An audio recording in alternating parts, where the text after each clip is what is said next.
Hello, everybody, and welcome. This is Tracy Eman with the WSA Bookstore, and today I'm excited to have Anita D. Russell with me. Thank you for joining me today, Anita. It's my pleasure, Tracy. It's always great to see you. Now, today is an exciting day. We were recording this on March the 23rd, 2021, and today is the day your book, Cultivating Change from the Inside Out, The Power of Being Human, is released. Yes, and I've been on cloud nine since I woke up this morning. So I'm just excited to kind of share what it's all about. Well, I love it.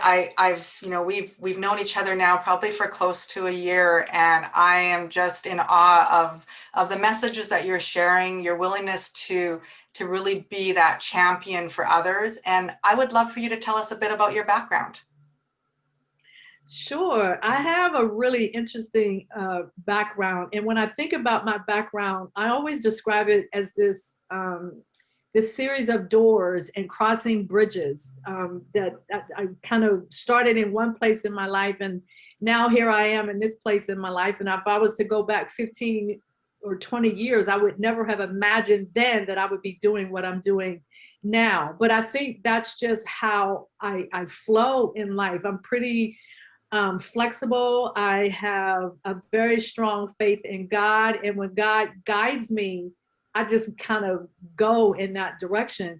And I would say probably the biggest example of that was the experience I had when I decided to leave corporate America. So my background is actually in research. Like I started off as a research scientist in academia, and then I moved into the pharmaceutical industry as an R&D drug discovery scientist.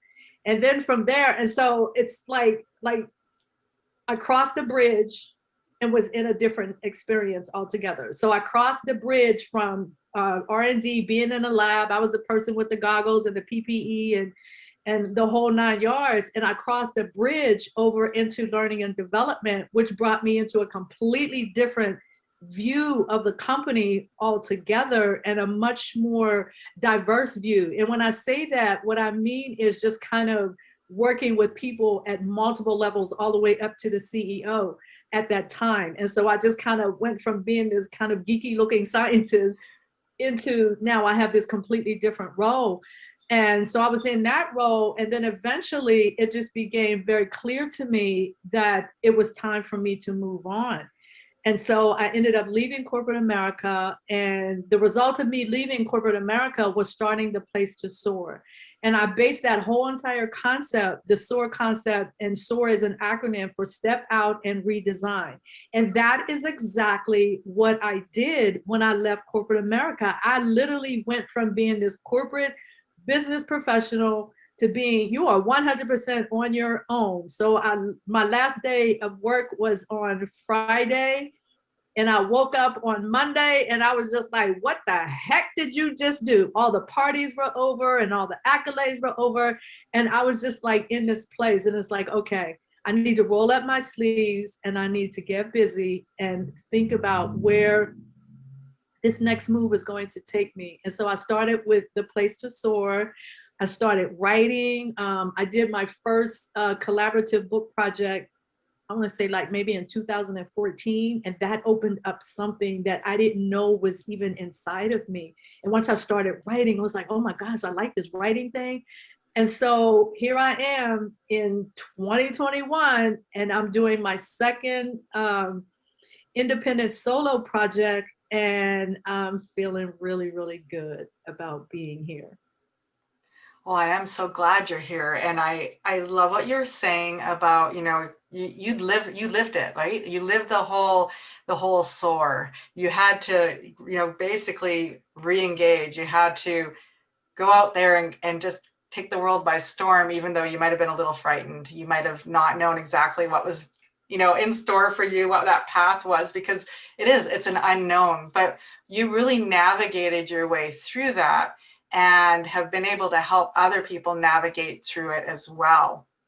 So what I would love to know is this most recent book, Cultivating Change from the Inside Out, The Power of Being Human. What spurred it on? Oh my gosh, there's so many different things.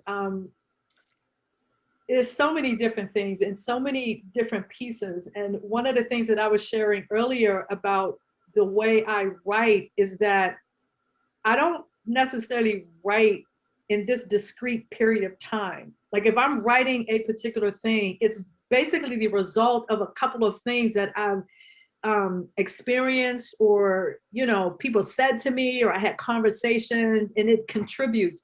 And so when I think about this book, there are multiple streams of contribution, if you will, that come from out of this book. One stream of contribution is literally related to me discovering that I even have this ability to write. And so when I go back to the 2014, that first project, that was what that opened up for me. The topic of the book, cultivating change from the outside out, the inside out, but also looking at it through the lens of where we are today with racism and injustice and all of that. But even that was sparked by a conversation that I had with my daughter, and my daughter was going out um, to march. I believe the date was like June 4th, 2020. She was preparing to go out to march, her and her sister. It was a Black Lives Matter march in protest to the killing of George Floyd. And we had a conversation before they went out. And that conversation was along the lines that we realized between my mother, because my mother was an activist, she marched. And then in my youth, I marched. And then now my daughters were preparing in 2020 to go out in March. And so the question that was laid out on the table that my daughter asked me, and she was asking me this question in reference to her son, Cairo, who at the time was about 3 months old. And she asked me if I thought he was going to have to protest in his lifetime. And in that conversation, we realized that our family collectively represents 3 generations of protesting. And so the question is Cairo going to be that 4th generation of us protesting for the same thing? And that thing is for us just to be able to exist in the skin in which we were born. Just that should be our birthright. And so there's a lot of things that went into me crafting this book. Also, who I am as a life coach shows up in this book. And so I didn't want to write a book that was focused on just kind of defining racism and talking about it and talking about the impact that it has on me and my life and generations of trauma and all of that. I didn't want to do that. What I wanted to do was provide people with an alternative way, an alternative solution. So I look at it from the standpoint, besides the laws and legislation, and besides the things that needs to change institutionally, besides all of that, we need to change as individuals, as people. And so I wrote this book from the standpoint of me coaching someone to begin to get a deeper understanding of who they are, how they walk through the world, and how do they connect with other people. And really look at that and say, well, does that serve me well in the climate that we're currently in? Am I alienating people? Am I really connecting to people, irrespective of how different they may be from me? And so it really is presented from the perspective of you have to examine yourself. Because when you think about it, racism grew out of thoughts and ideas and beliefs that people have. And so if people can start to examine, what are my own thoughts? What are my own ideas? What are my own beliefs? And am I contributing to maintaining a racialized society, or am I contributing to doing something different and creating something that will be of more benefit to somebody like Cairo? So that's kind of how this book came to be and what my intentions were as I was writing it. It's amazing that you've pulled that all together, and the idea of kind of presenting it in the way of being a coach and helping people along to see we don't always know what maybe is inside of you till someone helps to pull it out. And our uniqueness is our power, and really embracing our power. I can see that you help people do that. I know you do, just from dealing with you on a regular basis, that you're so phenomenal at that. But I love that you've been able to put it into a book, and I see it almost as a training in Mm. actuality, right? Like I could see that it really evolving in that way. So, I mean, who would you say is your ideal audience for this book? Who do you want to impact? I mean, I know you want to impact the world. You want to make that change, and I totally applaud you for that. The change needs to happen, but who's the starting group of people that you want to grab this book and take what they need away from it and rethink what they're thinking? I think probably the way I would answer that question is really just kind of looking at who is my ideal client as a life coach. Because when I think about who are the people that are drawn to me from a life coaching perspective, number one, they're almost always women.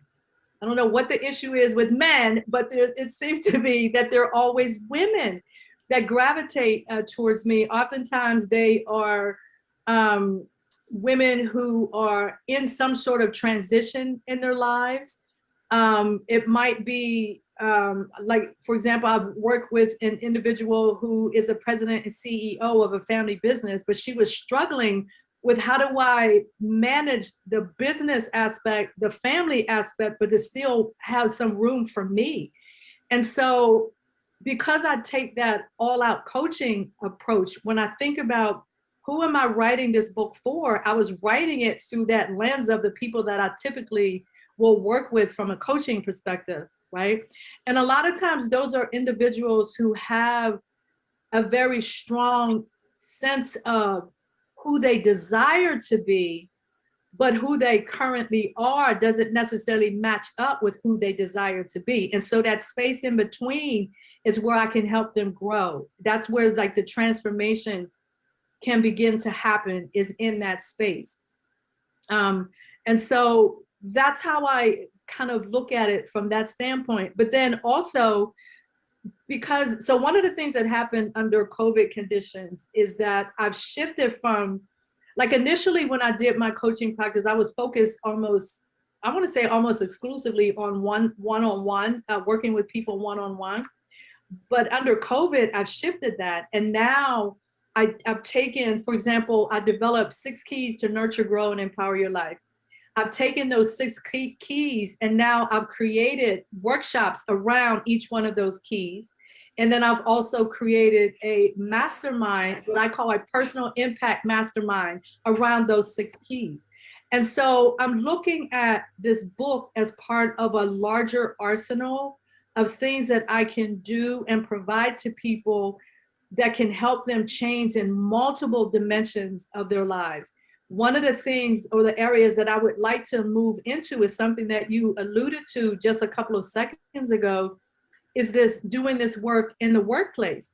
The workplace is one of the areas in the business world, I think, is one of the areas where discussions like this really need to happen. And I think because of the approach that I'm taking, I can bring something into the workplace as well that could be beneficial to a corporation, a small business, and that sort of thing. So, yeah, that's kind of where I'm looking at placing this as I'm moving forward. You're helping them build that bridge, right? That bridge to change their thoughts, move into that next thing. I love what you're saying about, they have a place where they want to go, and they're in a place where the two don't necessarily go hand in hand yet. And you're able to help them navigate the changes that need to happen, mostly probably in their mindset and their belief in themselves.